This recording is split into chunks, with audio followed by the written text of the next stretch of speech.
नमस्कार. योगभास्कर ॲस्ट्रो या ज्योतिषविषयक चॅनलमध्ये आपण पाहत आहोत शुक्राचे आपल्या नीच राशीतून होणारे गोचरीचे भ्रमण आणि त्याचा प्रत्येक राशीवर पडणारा गोचर प्रभाव याविषयीची ज्योतिषीय माहिती. दिनांक 1 ऑगस्ट 2026 रोजी दैत्यगुरु शुक्राचार्य आपल्या नीच राशीतून आपले गोचरीचे भ्रमण करणार आहेत आणि येथे त्यांचा कालखंड तब्बल 49 दिवसांसाठीचा असणार आहे. परंतु या दरम्यान दिनांक 2 सप्टेंबर रोजी दैत्यगुरु शुक्राचार्य आपल्या पुढच्या राशीत म्हणजेच तुला राशीतून आपले गोचरीचे भ्रमण करतील. परंतु थोड्याच कालावधीत ते वक्री होतील आणि पुन्हा एकदा वक्री अवस्थेत ते आपल्या नीच राशीत म्हणजे मागच्या राशीत प्रवेश करतील आणि म्हणूनच शुक्राचा हा कालखंड वाढलेला आहे.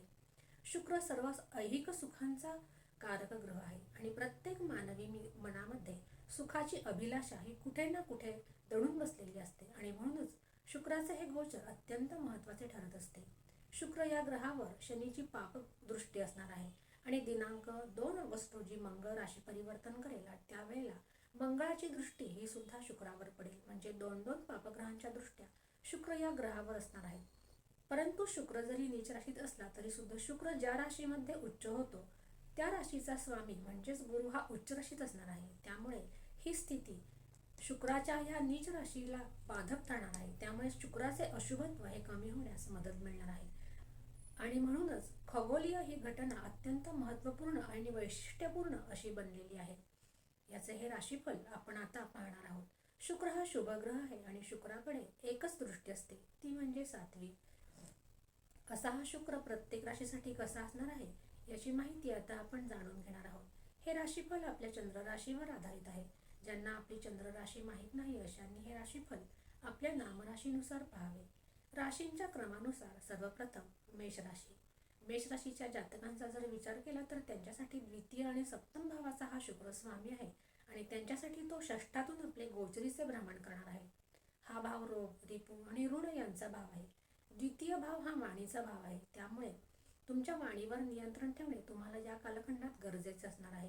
प्रेमी जीवन सुद्धा काहीसे नाजूक बनलेले दिसून येईल. मेष राशीला सध्या 7.5 सुरू आहे आणि त्यामुळे दाम्पत्य आणि प्रेमी जीवन यामध्ये सामंजस्य आणि विश्वास असणे अत्यंत महत्त्वाचे असणार आहे. त्याचबरोबर खर्च हे सुद्धा वाढलेले दिसून येतात. विद्यार्थ्यांचा जर विचार केला तर जे स्पर्धा परीक्षांची तयारी करत आहेत त्यांच्यासाठी शुक्राचे हे गोचर अनुकूल असणार आहे. या कालखंडात मेष राशीच्या जातकांनी आपल्या जोडीदाराचे स्वास्थ्य हे जपले पाहिजे आणि ज्यांना मूत्रजन्य विकार आहेत त्यांनी आपले आरोग्य या कालखंडात सांभाळले पाहिजे. उपाय म्हणून मेष राशीच्या जातकांनी गोसेवा करणे हे त्यांच्यासाठी हिताचे ठरेल. वृषभ राशीच्या जातकांसाठी लग्नेश आणि षष्ठेश असलेला हा शुक्र तुमच्यासाठी पंचमातून गोचरीचे भ्रमण करेल. पंचम भाव हा संतती, प्रेम त्याचबरोबर विद्येचा भाव आहे. वृषभ राशीच्या जातकांनी कोणत्याही प्रकारची घाईगडबड या कालखंडात करू नये. घाईगडबडीत घेतलेले निर्णय चुकण्याची शक्यता दिसून येते. तरुणाईने सुद्धा आकर्षणापासून दूर राहावे. आकर्षण आणि प्रेम यातला भेद हा तुम्हाला आता समजून घेतला पाहिजे. त्याचबरोबर दाम्पत्य जीवनामध्ये संततीची काळजी तुम्हाला लागून राहू शकते. संततीचा अभ्यास आणि आरोग्य दोघांकडे तुम्हाला लक्ष पुरवायचे आहे. कलाक्षेत्रात जे विद्यार्थी आहेत त्यांच्यासाठी मात्र हा कालखंड चांगला आहे आणि या कालखंडात तोलून मापून बोलणे तुमच्यासाठी हिताचे ठरेल. कार्यक्षेत्रामध्ये हा कालखंड अनुकूल आहे. पंचमातील शुक्राची लाभभावावर दृष्टी आहे आणि म्हणून हा कालखंड चांगला आहे. परंतु धैर्याने आणि परिश्रमाचे आपले काम तुम्हाला करावे लागणार आहे. जातकांनी उपाय म्हणून देवीची उपासना करणे, शुक्रवारी देवीला खिरीचा नैवेद्य दाखवणे आणि स्त्री वर्गाचा सन्मान करणे त्यांच्यासाठी उपयोगाचे ठरेल. स्वास्थ्याचा जर विचार केला तर डायबिटीस ज्यांना आहे त्यांनी आपली काळजी घ्यावी. त्याचबरोबर नेत्रविकार असतील तर त्यांनी सुद्धा आपल्या स्वास्थ्याची योग्य ती काळजी घ्यावी. मिथुन राशीच्या जातकांसाठी पंचमेश आणि द्वादशीस असलेला हा शुक्र तुमच्यासाठी चतुर्थातून आपले गोचरीचे भ्रमण करणार आहे. शुक्र येथे कारक असतो. हा भाव मातृसौख्य, गृहसौख्य, वाहन, वास्तू यांचा भाव आहे. या कालखंडात जर तुम्ही नवीन वाहन, वास्तू इत्यादी खरेदी करणार असाल तर सर्व व्यवहार उघड्या डोळ्यांनी आणि सजगपणे करा. पारख करूनच पुढचे पाऊल उचला. व्यापार, प्रॉपर्टी, सौंदर्य प्रसाधने यामध्ये जर तुम्ही कार्यरत असाल तर त्यांच्यासाठी हा कालखंड अनुकूल आहे. प्रेमीजनांनी त्यांना त्यांच्या घरच्यांचा सल्ला हा उपयोगी पडणार आहे. मिथुन राशीचे दाम्पत्य जीवन एकंदरीत चांगले असलेले दिसून येते. कार्यक्षेत्रात सुद्धा ठीकठाक स्थिती असणार आहे. शुक्राचा अशुभ प्रभाव हा फारसा असणार नाही. स्वास्थ्याचा जर विचार केला तर मातृसौख्य हे तुम्ही सांभाळले पाहिजे. वाहन सुद्धा या कालखंडात जपून चालवले पाहिजे. आणि मोसमी दुखणी म्हणजे सर्दी कफ असेल जर त्यांनी आपल्या स्वास्थ्याची काळजीही घेतली पाहिजे. उपाय म्हणून मिथुन राशीच्या जातकांना आपल्या आईचे आशीर्वाद हे उपयोगी पडणार आहे. त्याचबरोबर देवीला सफेद मिठाईचा नैवेद्य दाखवणे हे सुद्धा तुमच्यासाठी हिताचे ठरेल. तर कर्क राशीच्या जातकांसाठी चतुर्थ आणि 11व्या भावाचा असलेला स्वामी तुमच्यासाठी तृतीयातून गोचर करणार आहे. हा भाव पराक्रमाचा आहे, लहान भावंडांचा आहे, छोट्या प्रवासाचा आहे. भाग्यस्थानावर याची दृष्टी पडत आहे, त्यामुळे तुम्हाला भाग्याची जोडतड मिळेल, परंतु परिश्रमावर लक्ष हे केंद्रित करावे लागणार आहे. भावंडांचे सौख्य या कालखंडात तुम्हाला मिळताना दिसून येईल. जे सोशल मीडिया सारख्या क्षेत्रात काम करतात त्यांच्यासाठी त्यांचे बोलणे प्रभावी ठरण्यासाठी शुक्राचे हे गोचर उपयोगी पडेल. व्यापाऱ्यांसाठी हा कालखंड चांगला आहे. प्रेमीजनांसाठी ठीकठाक असून सुसंवाद मात्र त्यांच्यात असणे गरजेचे असणार आहे. दाम्पत्य जीवनात सुद्धा सुसंवाद आणि एकमत असणे गरजेचे असेल. त्याचबरोबर बोलण्यामध्ये कुणाचाही उपहास मात्र तुम्ही करू नये. विद्यार्थ्यांचा जर विचार केला तर नवीन कला कौशल्य शिकण्याची जर इच्छा असेल तर त्यासाठी हा कालखंड चांगला आहे. स्वास्थ्यासंबंधी गळा संबंधी जर विकार असतील तर त्यांनी आपल्या आरोग्याची योग्य ती काळजी घ्यावी. उपाय म्हणून लक्ष्मीचे कोणतेही स्तोत्र या कालखंडात जर त्यांनी वाचले तर त्यांच्यासाठी ते हिताचे ठरेल. सिंह राशीच्या जातकांसाठी तृतीय आणि दशम भावाचा असलेला हा स्वामी तुमच्यासाठी द्वितीय भावातून आपले गोचरीचे भ्रमण करेल. हा भाव तुमच्या धनाचा, वाणीचा, कुटुंबाचा भाव आहे. या कालखंडात तुम्हाला धैर्याने वागावे लागणार आहे. विनयी स्वभाव तुम्हाला उपयोगी पडणार आहे. तोलून मापून बोलणे हे सुद्धा तुमच्यासाठी उपयोगाचे असणार आहे.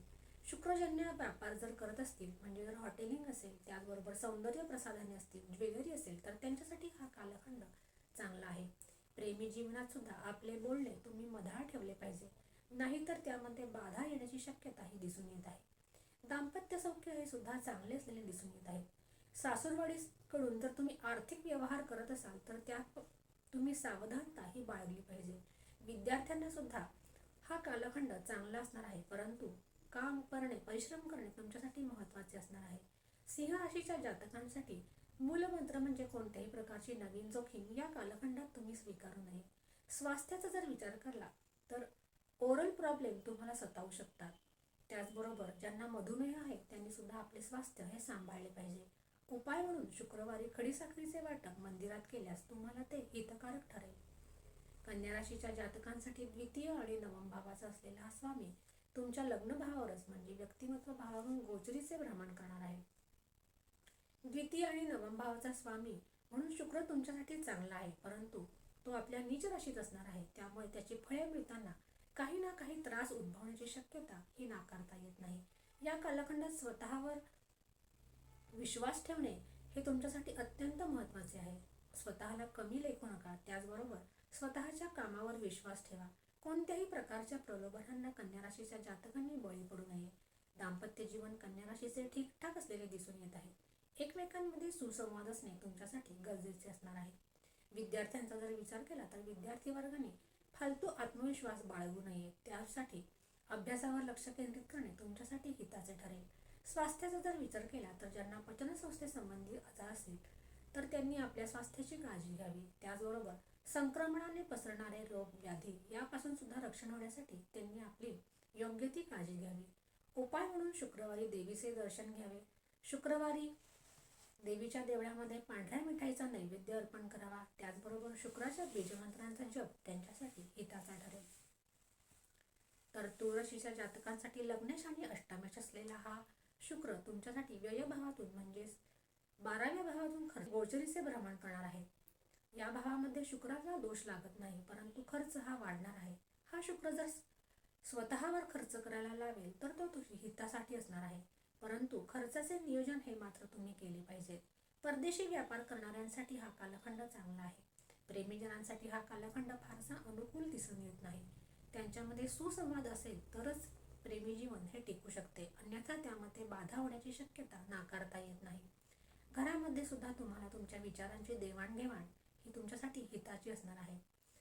हा शुक्र तुमच्यासाठी कर्जमुक्तीचे त्याचबरोबर रोगातून मुक्तीचे संकेत घेऊन येत आहेत. प्रवासामध्ये पैसे खर्च होण्याची शक्यताही दिसत आहे. उपाय म्हणून तुळ राशीच्या जातकांनी स्त्रियांचा सन्मान करणे आणि देवीची आराधना करणे त्यांच्यासाठी हिताचे ठरेल. वृश्चिक राशीच्या जातकांचा जर विचार केला तर त्यांच्यासाठी शुक्र हा सप्तमेश आणि व्ययेश आहे आणि तो तुमच्यासाठी लाभातून म्हणजेच 11व्या भावातून गोचर करणार आहे.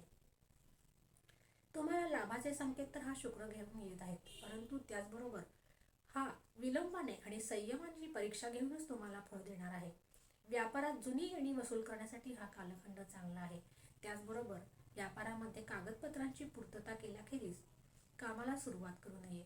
विद्यार्थ्यांनी कसून मेहनत करणे यासाठी त्यांच्यासाठी गरजेचे असणार आहे. त्याचबरोबर लाभाचे योग हे तुमच्यासाठी येणार आहेत.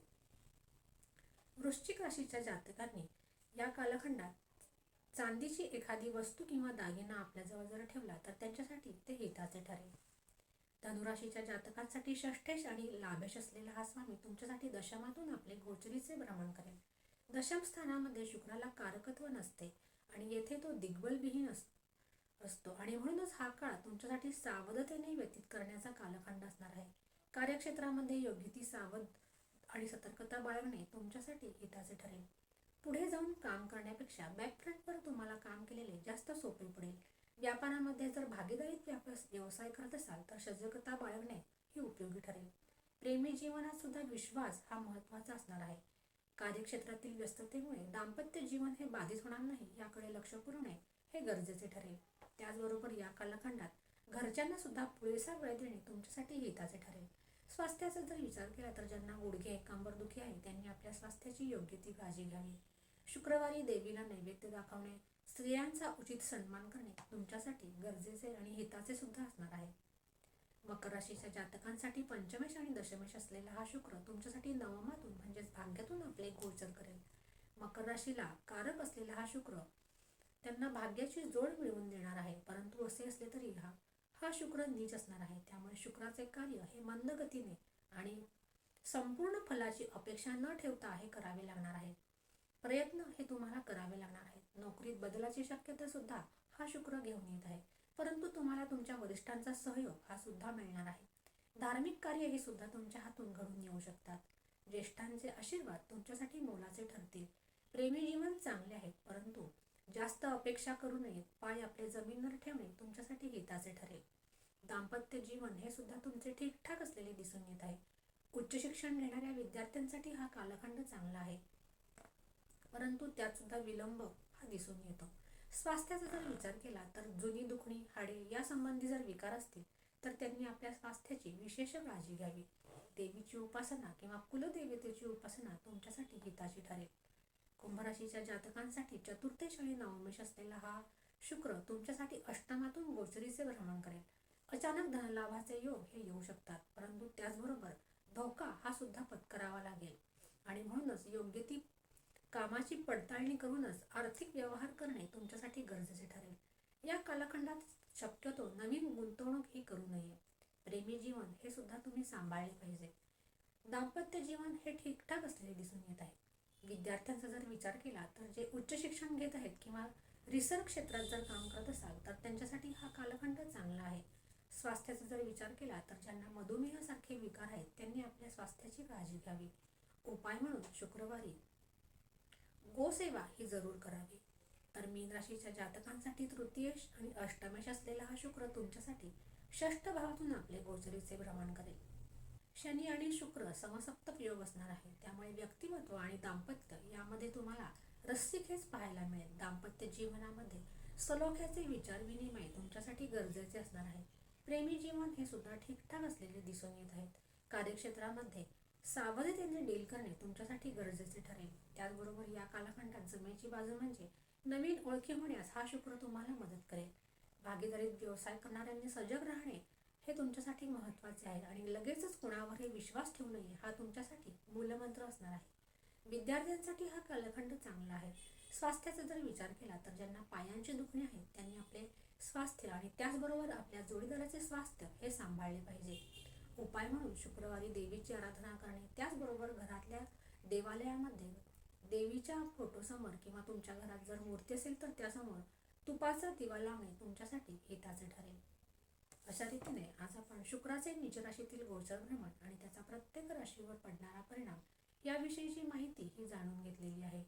अशाच प्रकारच्या नवनवीन आणि ज्योतिषीय विषयाच्या खात्रीशीर माहितीसाठी चॅनलला लाईक आणि सबस्क्राईब नक्की करा. आज आपण इथेच थांबूया. पुन्हा भेटूया अशाच एका नवीन ज्योतिषीय विषयासह. तोपर्यंत नमस्कार.